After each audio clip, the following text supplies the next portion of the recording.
My wife's therapist called me by accident, and the first words out of her mouth were, "Are you ready for our session?"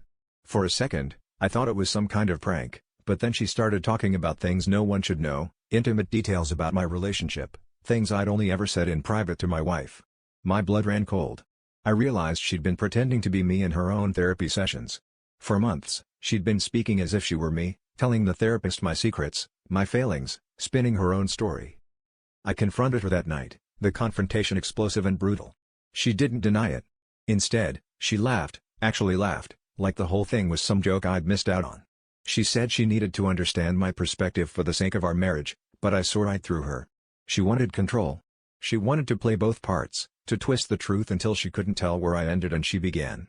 I asked her if there was anything else I should know, and she just stared at me, unblinking, until I had to leave the room. I went to stay with a friend, but the chaos didn't stop.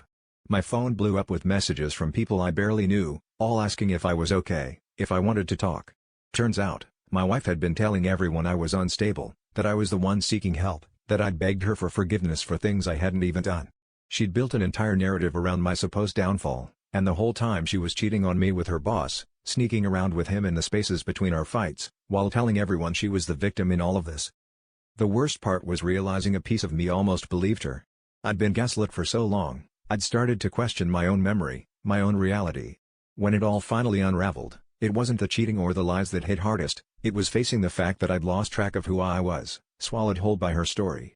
Now I'm left with the pieces, trying to rebuild, wondering if I'll ever trust anyone, or myself, again.